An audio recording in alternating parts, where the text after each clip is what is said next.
Hello everybody, and welcome to Wheel Trouble's Let's Play Battletech. This is episode 4. In our last, we finally finished all of the introduction and exposition. Let's finally start exploring. Rather than focus on the nuts and bolts of the game, I'm going to go straight into the tutorials and getting to know our crew a little bit better.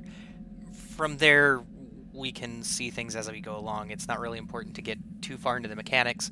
Getting into the mechanics of Battletech or any MechWarrior game for that matter, you could spend hours debating the merits of certain setups or going with certain loadouts, things like that. That's kind of how this game is. That's the trap they get you in. It's what makes the game fun. So, first things first, let's go ahead and talk to Darius. I'm all ears, Commander. It's good to see you at Ops, Wheel. Can I do something for you? And we can actually read all of these. This is a little bit more exposition, but it's also going to double as an actual tutorial for the things in the ship. I'm going to go ahead and go through these for the people who've not watched my previous MechWarrior game and have absolutely no clue about the MechWarrior universe. A lot of this is going to carry over. MechWarrior and Battletech are two facets of the same thing. The universe is technically Battletech. MechWarrior is an aspect of it where you actually play a pilot of a battle mech known as a MechWarrior, hence the name. Whereas in this game, you actually focus on each individual element of the universe, much more role-play aspect as opposed to blowing things up. So, anyway, let's go ahead and ask him about our debt situation. Yeah, sure, that's fair. I'm glad you're taking an interest. I've got time to get into the nuts and bolts if you do. What do you want to know? Remind me why we took out so many loans in the first place. How much time have you got? I mean, we've been hit with 1,000 expenses since we were forced to flee Coromadir. But I guess you're mostly interested in the big-ticket items. Well, first and foremost, there's the Leopard. We still owe a lot of money on this ship, and losing her isn't an option. Then you've got all the associated fallout from our impromptu trip across the frontier. Jump ship passage, docking fees, miscellaneous travel expenses. All paid for on credit, as if we had a choice. There's more that I could get into. The loan we took out to set up Markham's family, etc., etc., but that'd be gilding the lily at this point. The fact is, we're in a lot of trouble with a lot of lenders, but hey, we're mercenaries. We live for the trouble. And in my other game, he didn't quite say it this way, so I'd imagine that there's a little bit of randomness to this, which adds to the RPG aspect and replayability. Who are we in debt to exactly? I want names. How about I give you the top 3? First, you've got Blue Horizon. That's the big commercial bank on Lyriton. They're the ones that own the lease on this ship. Then there's the Indri Consortium. They've got people everywhere, but they're based in Merrick space. We borrowed from one of their associates to make the jump away from Coromadir on the day of the coup. Finally, you've got Lockdown Lending. They're a frontier outfit from Hastur, and they're about as crooked as they come. Now, I wouldn't normally do business with an outfit like the Double L, but we didn't have a choice. They made a deal with Blue Horizon to buy half of our debt. So that's the big 3. A commercial bank, a shadowy financial consortium, and a bunch of leg breakers in cheap suits. And each of them is dangerous in its own way. That's enough money talk for now. Let me ask you about something else. Be my guest. What do you need? I've got some questions about running this company. This is where we get into the tutorial side of things that Darius is over. Sure thing, Shrike. I'd be happy to help. What do you need to know? Tutorial contracts. Remind me what I need to know about mercenary contracts. Outfits like ours depend on the Mercenary Review Board to post certified contracts working for reliable employers. I say reliable, but let's face it, Wheel, most jobs come down to us doing the work that the rich and powerful can't be seen doing. Mercenaries are deniable assets. We travel from system to system, picking up jobs and making ends meet. Sure, space travel costs sea bills, but some employers are desperate enough to pay travel expenses for mercenaries willing to make a few jumps for a gig. Contract intel. What intel will I get about a contract before I accept it?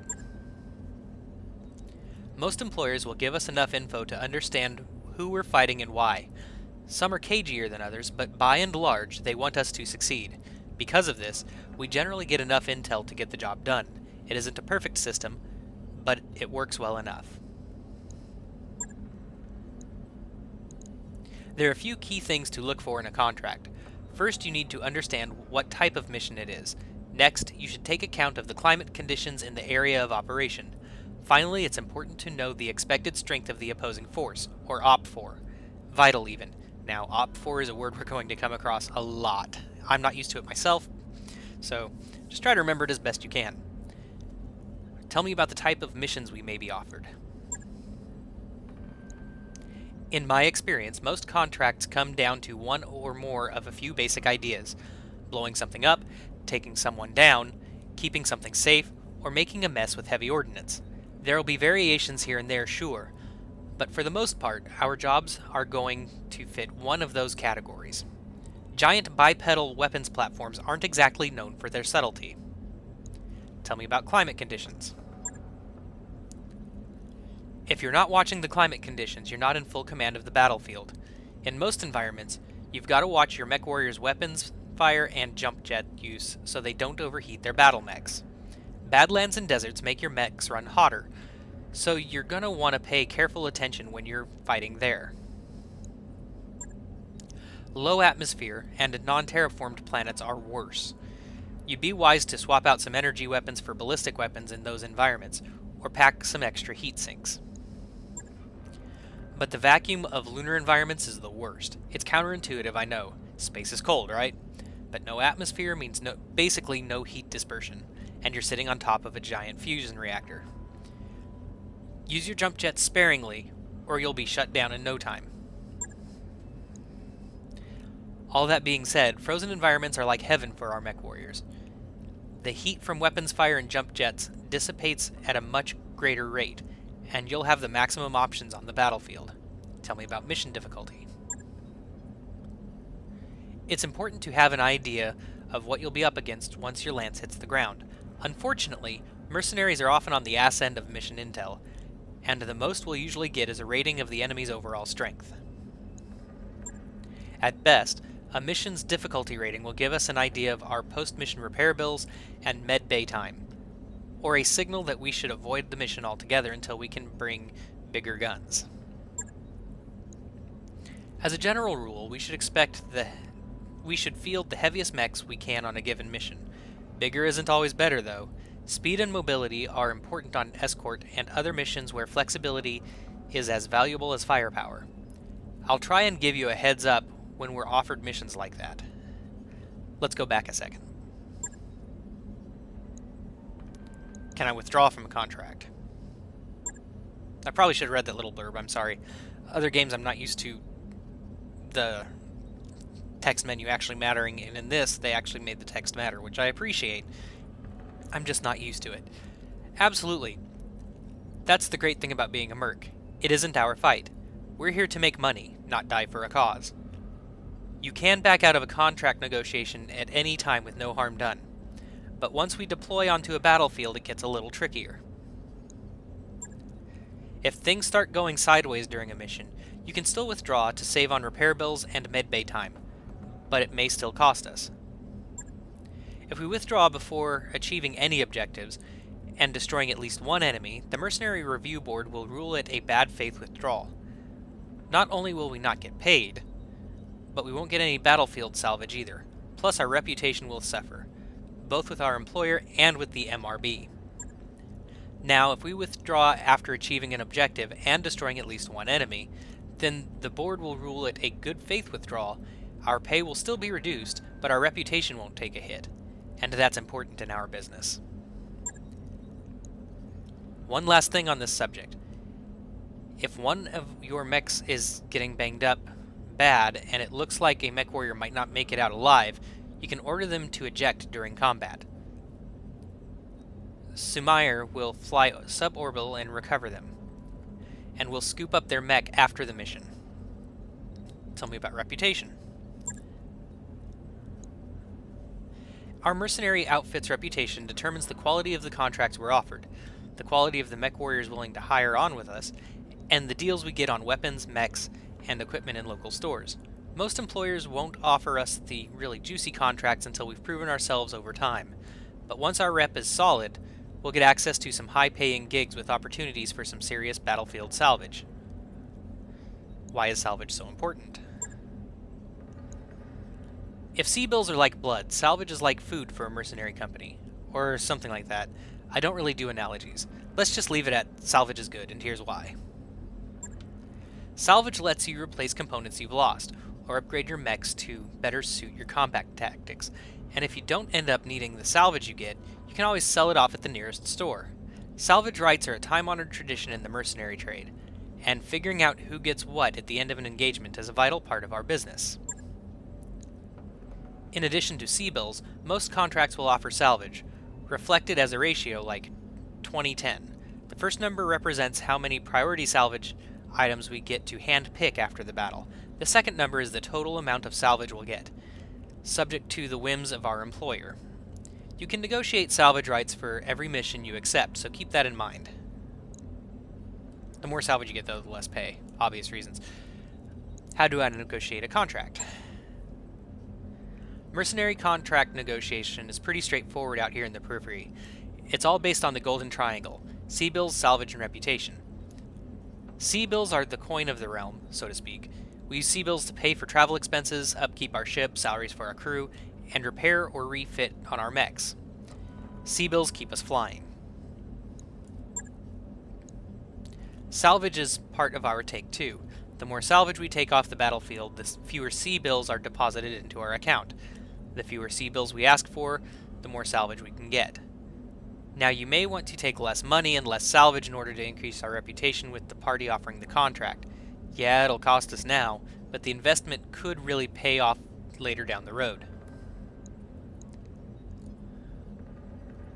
I'd like to ask you about something else. And there's a lot to this. Honestly, we'll probably finish this episode right after we finish with Darius here. Finances. Tell me about how our outfit's finances work. It's pretty simple, really. Every 30 days, we have to pay the crew and cover our regular operating expenses, upkeep for the mechs we have ready in our mech bays, upgrades to our equipment, things like that. So if we don't have enough C-bills to cover our operating costs at the end of the month when our financial report comes due, we're out of business. Merc life doesn't allow for second chances. Remember that when you're ordering a weapons refit and ship upgrades, and make sure to reserve enough to cover our monthly nut. I'm sure that this is obvious, but I'm going to ask you anyway. How can I raise the operating costs of our company? Obviously, the more mech warriors we hire, the more we're going to have to pay out each month. Nevertheless, it's a good idea to have a strong bench. You never know when someone's going to take one in the meat and be out of action for a while. Any upgrades we make to the ship will have upkeep costs too. Yeah, they're advantageous, but they're advantages that require ongoing maintenance, and that costs C-bills. How can I lower our operating costs? That seems more important to me. Well, for starters, consider putting the mechs you don't plan to field for a while into storage. Although it'll require time and C-bills to refit their equipment and ready them for combat, stored mechs have no upkeep cost. By the way, remember that you can sell mech chassis and equipment if we're ever low on cash, or you see something shiny in a store that you've just got to have. Let me ask you about something else. Anyway, back to operating costs. You can always dismiss a mech warrior if you're having a hard time making payroll. Every month you'll get to decide how generous to be with their pay. Careful though, a mercenary's salary has a direct effect on their morale. Okay, go ahead, ask whatever you need. Let's talk about my mech warriors. Sure, what do you want to know? How much do I need to worry about their morale? Mercenaries aren't like members of the Royal Guard, Shrike. They're in it for the paycheck, not for loyalty to some noble house. Because of this, keeping their spirits up is important. Mech warriors with high morale get inspired more often on the battlefield. Their heads are in the game. An inspired mech warrior can create opportunities. Sorry guys, I realize I'm not reading these absolutely perfect, but oh well. Close enough. I've seen inspired mech warriors make precision strikes that I thought were impossible, focusing their fire at one location on a speeding enemy as if it were standing still on a shooting range, 25 yards away, while wearing a sign that said, "Shoot me" in neon green. Inspired mech warriors show amazing vigilance too. They seem to have an uncanny ability to blunt incoming damage and have heightened reflexes, so they can act faster on the battlefield. Amazing stuff. What sort of control do I have over their training? Oops. Sorry guys, I probably should have read that one section. You get the gist though. Mech warriors gain experience in every mission they complete. You can chart their training and guide their development in 4 skills: gunnery, piloting, guts, and tactics. As they become stronger in a particular skill, your mech warriors gain access to special abilities that can be used in combat. The first ability is the mech warrior's specialization. Mech warriors can have only 2 specializations total, so pay attention when you're training them, as the first 2 they acquire are the ones they'll have. The second ability is a mech warrior's expertise. Mech warriors only get 1 of those, and it has to be from one of their specializations. Whichever expertise they learn first is the one they'll have. So 3 abilities total per mech warrior. That's a lot of possible combinations. You'll need to decide for yourself which abilities work best together according to your command style. Lastly, nearly every skill increase also grants a minor boost to some facet of combat performance. Mech warriors can become more accurate with ranged or melee attacks, can keep their mech stable longer under sustained fire, or even take more injuries before being incapacitated. Hell, they can even get better at taking called shots when the opportunity comes up. Do more experienced mech warriors require higher salaries? Duh. Wouldn't you? As mech warriors grow in skill and abilities, their salaries will grow with them. So, as you develop your team's going to become more pricey. Expected. I'd like to ask you about something else. Events. Is there any general info you'd like to share? Things happen on a mercenary ship, Wheel. At the time, or all the time. You throw a bunch of mech jockeys in a confined space with technicians and crew for months on end, you're going to see some spillover from the battlefield. And operating a merc outfit isn't a glamorous lifestyle. There are hard choices to be made on a regular basis. Anything from breaking up a fight over petty bullshit to dealing with faulty power couplings. So you get to play mom. That's enough instruction for one day, Darius. Thanks. I've got a few minutes to chat. Got a few minutes to chat. I'd like to catch up. Yeah, sure, I've got time to talk. Before any of this started, you worked with the Arano Royal Guard. Tell me about it. It was more than just a deployment. It was a full campaign. High Lord Tamati gave us the job back in 19. We were supposed to be assisting the Royal Guard to round up and eliminate a pirate clan on Faldir. Commander Markham thought it'd be easy money. Turned out to be anything but. We lost a dozen mech warriors in the 3 months on the Faldir campaign. Had to hose them out of their cockpits. Would have been more if it wasn't for Sir Raju. He saved our people's asses on more than one occasion. Went out of his way to do it too. And the thing is, he didn't have to. We weren't under his protection. We were the hired help. A lot of people in Mastiff's position would have used us as cannon fodder, but that wasn't his way. He treated us as if we were one of his own. He was a good man, Wheel, as good as they come. Tell me a bit about yourself, Darius. Where are you from? I grew up on Nassau Heights. It's one of the hab stations orbiting Artru.